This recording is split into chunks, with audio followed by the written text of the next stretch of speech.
Today we have some very exciting Ahsoka updates. With The Mandalorian Season 3 now just 1 week away, 2023 live-action Star Wars is about to get underway. And of course, one of the most anticipated shows of the year is Ahsoka. With Rosario Dawson confirmed at Celebration, we should be getting a panel there, where they will also tell us the release date, and fingers crossed, a final trailer. Katie Sackhoff is also confirmed. We don't know if she's going to appear in Ahsoka as well as The Mandalorian, but other guests from the Ahsoka show should be announced very soon, probably Natasha Mary Elizabeth Winstead, Ray Stevenson, and others. Well, now we have two very promising indicators of when Ahsoka's going to be released. The window of when it should drop on Disney+, the upcoming May issue of Star Wars Insider, which releases 2 days before Star Wars Day on May the 2nd, contains an Ahsoka show special, just like Empire magazine did this month for The Mandalorian. They call it, quote, the tale of a true survivor, doing justice to Ahsoka's journey so far, in animation all the way up to live action in The Mandalorian Season 2.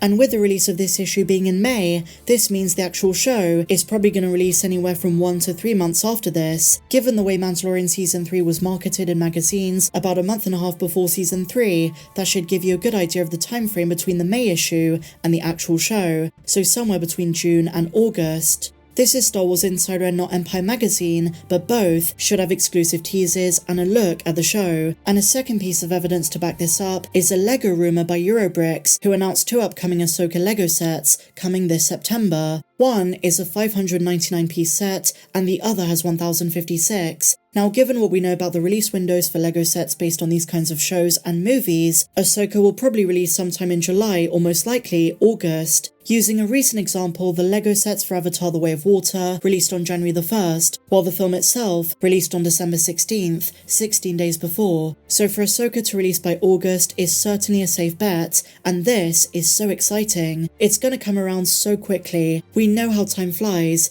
It felt like Christmas was just yesterday, and now we're literally just 9 days away from The Mandalorian Season 3 on March 1st. More Mandoverse news is expected over the next few days and weeks, so keep your eyes peeled. There are some very big things coming. And speaking of release dates, Tony Gilroy, the showrunner, has given us the biggest clue of when Andor Season 2 is going to release. Speaking on the YouTube channel Struggle Nation, Tony Gilroy said it's safe to say the second season of Andor is going to release in summer or early fall of 2024, likely the latter. Here's the quote, "We're on the same schedule that we were before, so we started shooting in November, so we're on the same schedule we were before, so we finished last time shooting in August, so we'll finish, we're shooting now, we shoot all the way through August, and then it takes a year for us to finish. So we won't finish it until the following June or July, it won't be done. It takes a year to do all the visual effects, the colour correction, the music, and the mixing, and everything else. So I don't know, that is the schedule we were on before. You can't accelerate the shooting. You can throw money at the post if they wanted it to come in somewhat sooner. I have a feeling it'll be on the same thing, but 2 years later."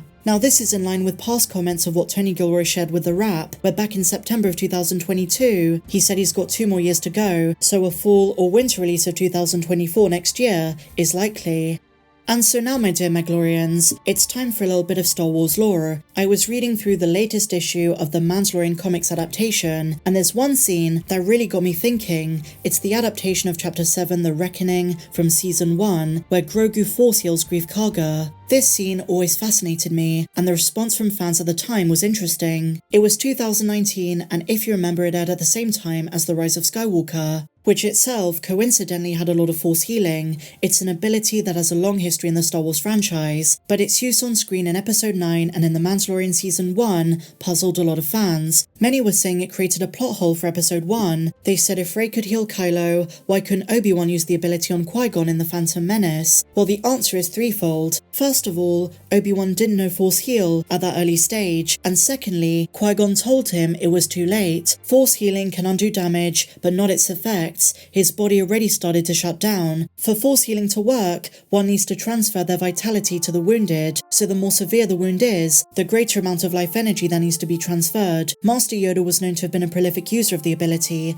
and that seems to be shared in the Yoda species, as well as other high M-count Force users, as Grogu used it and he's still a child, a 50-year-old child, but that's still infancy for his kind. In Qui-Gon's case, you have to remember George Lucas's intentions. Duel of the Fates really was a Duel of the Fates. The outcome of that fight would impact Anakin's future and the future of the galaxy altogether. For George Lucas, Qui-Gon had to die for the events that transpire later later to take place, because there's an argument to be made that if Qui-Gon lived, Anakin would have never turned to the dark side. He would have been the perfect mentor to listen to him. Qui-Gon listened to the will of the Force, he was unorthodox, he didn't blindly follow the council, and so, he would have listened to Anakin when he was worried about his mother, he would have been there for him. Force Heal first appeared in 1978's Legends book, Splinter of the Mind's Eye, and it's also featured across canon too, the Clone Wars Season 3 Mortis arc, as well as in various comics and recent High Republic novels. Other users who were famous for mastering this ability mostly in Legends were Barasofi, Mara Jade, and Ki-Adi-Mundi. And I've gotta say, I love when Grogu uses Force abilities, when he was taming the Rancor in the Book of Boba Fett,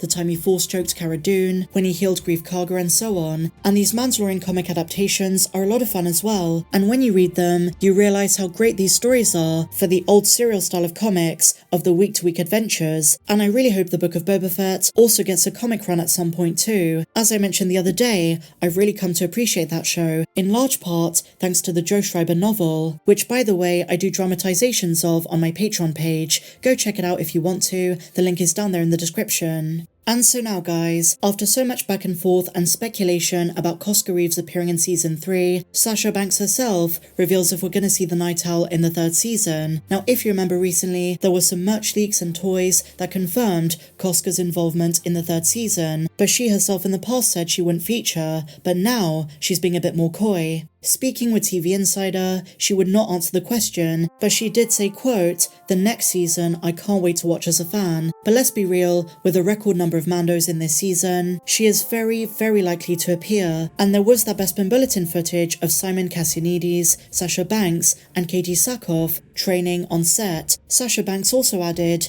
"I would love to put Koska Reeves in a Mandalorian movie, that'd be incredible, but I do think that she knows she is definitely in Season 3, she filmed scenes for it, and I guess in 9 days, we're gonna find out. This is the way."